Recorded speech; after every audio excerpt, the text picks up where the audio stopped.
আপনার যা কিছু আছে সবকিছু নিয়ে এই বাড়ি খালি করুন।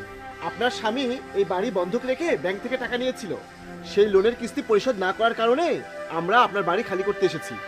হ্যাঁ, আমি সেটা জানি। আমার স্বামী লোন পরিশোধ করেনি। আমাকে একটু সময় দেন, আমি সব লোন পরিশোধ করে দিব। দেখুন, সেটা আপনার নিজের সমস্যা, আমি আমার দায়িত্ব পালন করছি। যেভাবেই হোক এখন আপনাকে এই বাড়িটা খালি করতে হবে, এছাড়া আমার আর কিছু করার নেই। স্যার, আমি এখন ঘর খালি করতে পারবো না। আমার থাকার আর কোনো জায়গা নেই। আল্লাহর দোহাই, আমার সমস্যাটা একটু বুঝুন।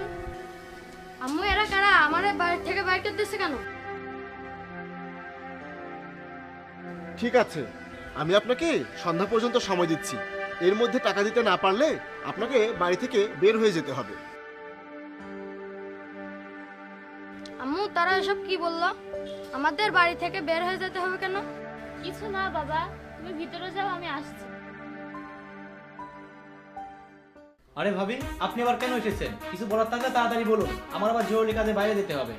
আপনার ভাই ব্যাংক থেকে ঋণ নিয়েছিল, কিন্তু তা পরিশোধ করতে পারিনি। তাই ব্যাংক থেকে আমাকে আমার বাড়ি ছেড়ে দিতে বলেছে। দেখুন ভাবি, এতে আমার দোষ কি? পরিশোধ করতে না পারলে নেওয়ার কি দরকার ছিল? আপনার ভাই খুব অসুস্থ ছিল, ব্যাংক থেকে ঋণ নিয়ে তার চিকিৎসা করেছিলাম, কিন্তু কোনোভাবেই তো তাকে বাঁচাতে পারলাম না। সবকিছু শেষ করে দিয়েই তো সে চলে গেল। কিন্তু আমি আর আপনাকে সাহায্য করতে পারবো না, আমার সংসারের অভাব। আপনি যান এখান থেকে।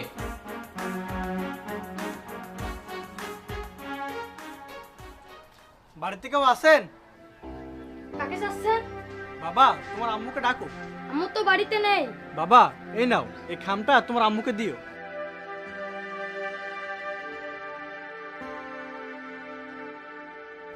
মা, এই খামটা একজন দিয়ে গেছে। আমার মনে হয় এই খামটা ব্যাংকাররা দিয়েছে বাবা। তারা আজ আমাদের বাড়ি থেকে বের করে দিবে, আমাদের রাস্তায় গিয়ে থাকতে হবে। মা দেখো না কি আছে এই খামে। বাবা, এখানে তো অনেক টাকা। কে পাঠিয়েছে মা? বাবা, আমি জানি না কে পাঠিয়েছে।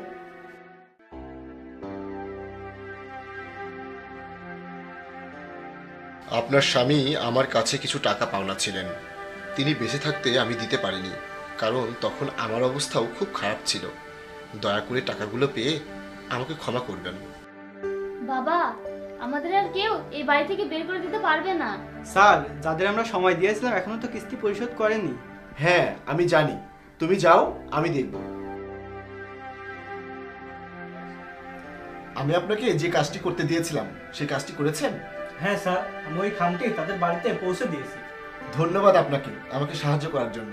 কিন্তু আমি একটা কথা বুঝলাম না স্যার, প্রথমে আপনি তাদের বাড়ি খালি করার জন্য হুমকি দিলেন, তাহলে আপনি কেন আমাকে তাদের বাড়িতে পাঠিয়ে তাদের আবার সাহায্য করলেন? এটা আমার দায়িত্ব ছিল, আর তখন ছিল আমার দায়িত্ব পালনের সময়। আমি যখন সেখানে গিয়েছিলাম তখন আমি তাদের সাহায্য করতে পারিনি, কারণ আমার সাথে ব্যাংকের অন্য একজন কর্মকর্তাও ছিলেন।